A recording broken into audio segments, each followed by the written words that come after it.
Suddenly, a map like Rougarou Bayou here in Hunter Classic has become a lot more interesting with the recent teaser trailer reveal for Call of the Wild, and I wanted to just kind of go for a hunt today out here and take a look at some of the terrain and potential species that we might see. And also, I figured it's a good opportunity for the classic side of things to continue with our 200 whitetail grind. I really like hunting whitetail on this map, just like the idea of swamp bucks. In real life, a lot of times that's where some of the biggest, gnarliest bucks come from, and I just think it would be cool to get a good one out here in game. And like I said, we'll kind of see some of the things that we may be seeing on a new Call of the Wild map, so I think it's a good time to go for a hunt like this. Now, for those of you that are familiar with the Hunter Classic, I'm sure Rougarou Bayou will be no new thing, but for those who are maybe interested in checking out this video or videos like this due to the recent reveal of an upcoming map in Call of the Wild, I wanted to kind of show it a bit and at least see some of the species and the terrain that maybe we could see in that map. And when it comes to Call of the Wild, that's probably the most I'm going to mention today. I don't want to do too much speculation as far as what species we could get or anything like that, because we don't know what's coming. All we know is gators, definitely, and a swampy looking map, and some similarities as far as the trees and stuff from that trailer to what we see here on Rougarou in Classic. And kind of fitting, we've been out here for quite some time, but our first buck is definitely a good one, 160 to 180, and actually we have the camo pulsar today. We just recently got our 1000th heavy recurve bow harvest, and before going to the longbow, I wanted to kind of go back, and also we're kind of in this perfect area right now, kind of middle of November. We're just at the end of bow season here in PA, and we're getting close to rifle season, so that's why I have these 7mm 08. That's what I use in real life, and I figured the camo pulsar is the closest thing to the bow that I have in real life. So this guy is approaching 20 meters. We can go ahead and try to take him down. The one nice thing about the camo pulsar, or all the pulsar bows really, is that you can knock your arrow here, and then once you unequip the bow, the arrow stays knocked. Every other bow in the game doesn't have a quiver and doesn't allow you to do that. So you can basically go from prone to shooting a lot quicker with the pulsar than any other bows. But for our first buck of the hunt, we have a 77.6 kg double lung shot and a 177 score. You know, again, we have this happening, I guess, regardless of the map. Just 7x7s. I did think when I initially saw him, if he was an 8x8, he would be really big. And that is definitely the case. That's a really nice buck. Thinking back, it might be the second biggest typical we've ever shot off of Rougarou, and quite honestly, I don't remember any big non-tips. I think it was actually maybe our last, or maybe the one before that, hunt out here on this map. We had shot a really tiny non-tip, but at 177 and again a 7x7, that was definitely a really nice buck to start with. And for this hunt, the way that I intend on doing it, and actually we've run around and done 3 of the 4 already, I wanted to kind of go through all the feeders and go ahead and fill them with bear bait and hog bait. For one, to kind of guarantee opportunities at those species later on, but also to potentially give us something to hunt for in competition. So we're going to be coming back here for a second run through a little bit later. But for now, an opportunity to go for whitetail and stuff as we go along, and definitely working out with that guy.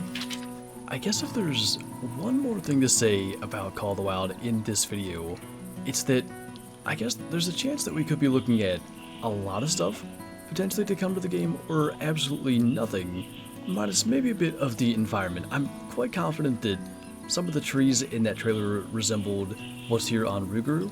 So when I talk about not wanting to speculate too much, that's why I'm not going to throw out really any opinions regarding the species or any of that, because we have no idea what's actually going to come to the game. But anyway, as we have a couple of feral hog males coming in, we're going to have to make a decision as to which is the best, and I guess based on the weight and the score estimate, it's going to be this guy. And I had considered actually trying to use the rifle on one of these, but the issue is the 7mm 08 in Classic is an interesting caliber and an interesting weapon, because it's the only one that requires you to use a bipod. And I'll show you what I mean. Had we attempted to use the gun, we could have actually crouched and we would have been fine. But while prone, you have to equip the bipod, and we're up on a little log thing, which Rougarou Bayou has a lot of, and they're great for vantage points, but they don't allow you to use the bipod, so decided to go with a bow. It worked out with a drop shot on a 706 scoring hog, and the good news is, if there's anything else around as we make our way down to the next feeder, it won't have heard that shot. Well, this will be a good opportunity to use the gun. This black bear was clearly hidden really well in the reeds. I saw it at the last second, and it seemed to see us at the last second. Fortunately, it has to run to get to us, and we have the rifle there. Just a chocolate 12 scoring female black bear. Seems appropriate. Well, that was a heck of a way to kill our 1000th black bear. That's actually cool. I didn't know that I hadn't gotten the achievement yet. So glad to accomplish that. And, I mean, to kill it on a random charging bear is kind of neat, but yeah, I didn't even know that was there or a potential issue. And kind of, well, maybe good. I don't know that we would have continued to go that way if not for the bear attacking, because I was going to get across and go ahead and fill this last feeder, but a max weight whitetail track, we can go ahead and start that track. It's an hour away, but a thing that happens often on Rougarou, and I think it is because, like, there's a lot of random areas of deep water. You'll get deer that have an hour-old track, but suddenly they'll grunt like they're not that far away, and I think it's because a lot of times they run into that deep water, and they have to turn, and quite often they turn back towards you. Well, unfortunately, we have spooked him. He's got a nice estimate of 162, 195, but I'm not too sure if we're going to get an opportunity to get a shot. He is just going all over the place. And I mean, that is kind of the negative of tracking whitetail. I swear I just saw him trotting for a second. Yeah, he is kind of moving slower. Can we get a shot in through there? There's a chance, I think.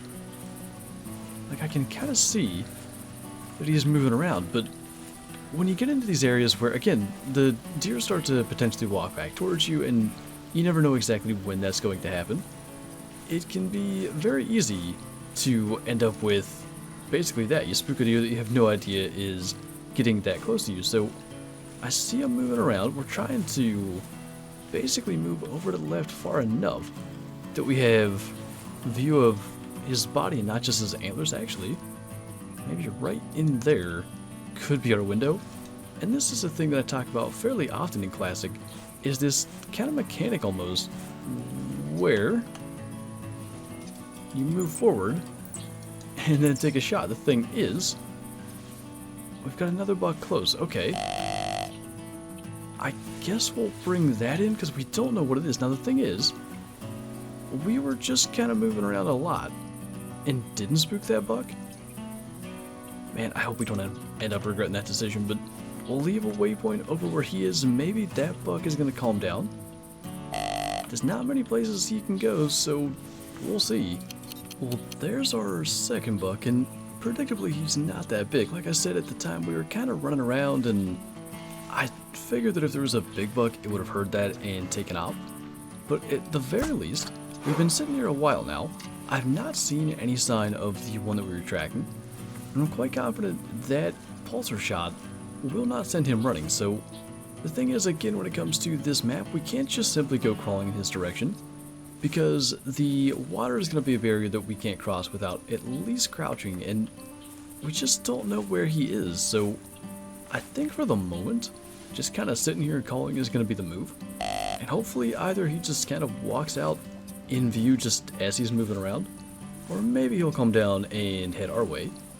In the meantime, here is what I believe is only our second buck of the hunt. 84.8 kg, not too bad, but a 122 score is definitely nowhere in the same area as the other two bucks of this hunt. Man, I wasn't sure if it was going to work, but our buck's coming in, and I can't tell. I think I do see that he would be an 8x8, but the thing is, his frame is not as big. Now, we do have an opportunity to kinda use the bipod on this 7mm08. It's not the best angle, but we can get a shot in, and I am quite surprised with the, I think, is it heavy velocity or high velocity? High power for these ones, okay.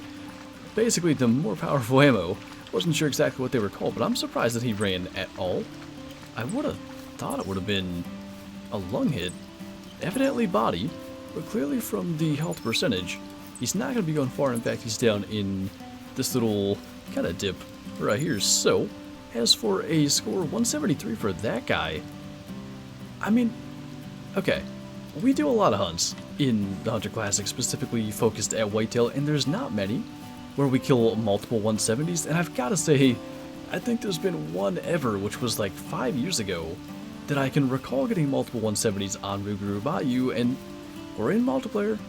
I like to think there's something to do with multiplayer having larger animals. It might just be completely, you know, in my head at this point, but even if it is, it's gonna keep me doing it and kind of keep my hopes up anyway. So all 4 feeders are full and should be active now to the point where we should be seeing hogs and bears at all of them, and I'm excited to go and check them out. Like, we've shot big feral hogs and big bears off of the barrels and feeders in the past. I can't say for certain. I guess I have shot a couple of big feral hogs on Rougarou Bayou from feeders, but I don't recall ever killing a big bear, so hopefully today is going to be the day, but in the process we'll kind of maybe get to see some more deer, and the way it went in the last hunt, that would definitely be a good thing. It looks like there are 2 bears here at our first spot. We've got an 18 to 20, which is 190 to 230 kg, and 18 to 21 at 190 to 220, so I'm not too sure which one to take. I'm also not too sure it matters, but I wanted to get some more use out of the 7mm08, so if we can get that located after having the bipod actually kind of level, whichever one kind of gives us a broadside or frontal shot we'll probably go for. It's tough with bears, they have kind of a weird hitbox, so we need to be fairly precise with our shot placement. It actually looks like that guy's going to be the one, so try to go in through the shoulder. I'm surprised. That seemed to hit pretty high. Now, if we can get a sort of broadside fleeing shot at this guy, I would go for it.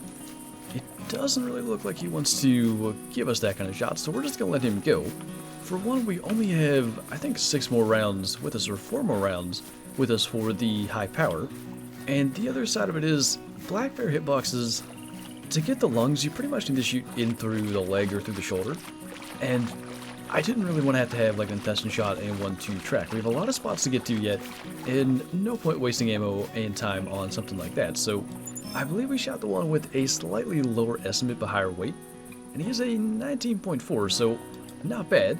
84 CSS is always nice along the way. And it looks like our next stop is probably going to be the other bear feeder, actually. I don't know what this bear is doing here, and I'm not sure if he's the heavy track one that I have. He's actually not. There's a 200 to 280 kg bear around, but we're pretty far off from the barrel still. Actually, you know what? There is a mechanic in the Hunter Classic when it comes to bear barrels, and it doesn't apply to goat feeders or hog feeders, but specifically when a bigger bear is at a barrel, the smaller ones will kind of hang back and sometimes even trot away when the bigger one's coming in. So maybe that's what that bear's doing, and maybe that heavy track we have is actually going to be a good one. The barrel is right over there. The question is, where is the bear? At this point, we're going to have to take him with the pulsar. I mean, he's just walking right at us. There's another one down in there. I'm not sure if that would be the one that we're after. Definitely not. This guy's just continuing our way, though. It may well be because of what I said about, like, sometimes the larger bears do that. But if we can get him silently, that would be just perfect. Kind of sticking a shot in through the head, hoping to get something. And he definitely dropped. Now, the other thing is, though, like, there's the bear that we just spotted. We know from the tracks the heavy one is not that far away, but I don't see him on the barrel. For now, at least, we got this one down. 204 kg, a little better than the last one, and actually a good bit better as far as score goes. 21.1. Probably one of my best bears already off of Rougarou. Actually, I think I might have had a 23 in a drive one time, but it wasn't really off a barrel, but still, no sign of that other one. I guess we're going to be better off to, like, try to go ahead and take this bear out, because I still have no idea where the bigger one is. We've moved in almost to where the barrel's at, and I don't even see any more tracks of his, so I just don't really get where he'd be hiding. At least we've dropped the other two. There are other footprints around, like they may all be from the bear we just shot, but like no tracks or sign of him right by the barrel. Now we could have sent him running. That could well have been the reason that he wasn't around, but I can't imagine why that first bear we shot would have been right there. I mean, it should have been basically in the path that the bigger bear would have fled in, but I guess we'll grab this guy, and I don't know if we ought to hang around or track him, to be honest. And this one was kind of lower scoring, but it'll still give decent CSS. Black bears really do. I mean, 71 for what is, I would say, maybe an average-sized bear that's coming into these barrels, and obviously Rougarou is not the best map for him. I would definitely say Red Feather Falls is better. You can make a lot of CSS and a lot of GM by just hunting bears over a barrel, but I don't know in this case, if we're going to be hunting over a barrel, we might need to go get on the tracks. Well, that was a not necessarily longer track than I intended on it being, but a longer time period to find him anyway. And of course, using the 7mm08, actually that might work. We're kind of sideways, but that'll do to bring him down. I thought we were going to have to crouch up and take the shot that way. We actually sent some ducks flying off as well. I think one of them looked to be a gadwall, and I want to make sure that it's not a mallard hybrid. They're some of the coolest ducks in the game in my opinion, but unfortunately after all that on what was nearly a max weight black bear track, he had a max score of 22, and I'm not even sure he's going to top the other one that we shot. He was 218 kg, 21.01, almost definitely. We can open up and look. Yeah, 21.14 was the one that we shot on the way in, so turned out to not be that special of a bear, but over 100 CSS, another big GM amount, and actually one thing that worked out is he started to lead us towards the next hog feeder, so we can just kind of be on our way. I think I may be forced to make a decision here, maybe before I would prefer to. There's a female hog that's called a couple of times, and I can hear its footsteps over to the left, and it's not only a matter of not wanting to spook it and have it spook all the other hogs. I don't want it to attack us and have us use a medkit. I'm not even sure if we have medkits in this loadout, but we'll go ahead and hit that hog. I don't hear an angry one, so I think we're okay. And we still have one other feeder to get to, but the tough thing about kind of having setups like this, and I'm not sure, I used to hunt this map fairly often for feral hogs, and this may be the spot where I shot an albino, and it's on this channel, I don't know, 6 years ago or something like that. But I used to have like tree stands set up, and obviously you kind of get into the stand and avoid the potential risk of spooking hogs like that female that was coming in, but now the setup's kind of just there, the feeder's there, stands have been moved to other places, and it's a little tougher to get away with that kind of thing. That is a belted female hog, which is not too pleased with us, but I imagine it'll be less pleased with the fact that it's now got a tracer arrow in its head. The belted hogs are cool. I want to get like a really big one, but I mean they're uncommon. It's a little more likely than getting, say, a super rare, but they do still just say common. It's just kind of like a variation that has the sort of like lighter colored patch over the shoulders, but we double-lunged this guy, 706 scoring pig, obviously nothing special, but I'd rather take a couple of pigs than basically spook everything, and we have one feeder yet to make it to yet. Now once again, it can be kind of tough to be sure that we're getting a look at not only all the pigs, but potentially the biggest one as we're going around here, but an 820 to 920 estimate is definitely decent, and I don't see much of a better option. And finally, we have a pretty level setup for our bipod, so if we can, I wanted to go for a brain shot, but that female's trying to like push this guy around a little bit. Let's see. Got his head down. He turned right when we shot, but it was still enough to bring him down, and we have one more round left, but the pigs unfortunately ran pretty much all straight away in that case. Now there are a bunch of tracks here, and we started this hunt kind of in the mid-afternoon. I've had a lot of success at feeders during that time, and I don't know that it really matters, but it always kind of just seems a little more realistic, kind of go in towards the evening, and that might be when the pigs and bears would be at the feeders. Funny enough, we missed the brain and heart shot that pig, so not exactly what the plan was, but clearly those high-power rounds for these 7mm08 can do pretty well given the right circumstance. But it was nice to get out here on Rougarou Bayou and pretty much get to see everything this map has to offer. And a couple of nice bucks along the way, a few decent bears and decent hogs. Always nice to have a good hunt and some good species along with it. But anyway, that is going to do it for this video, so thank you guys for watching, and I'll see you next time.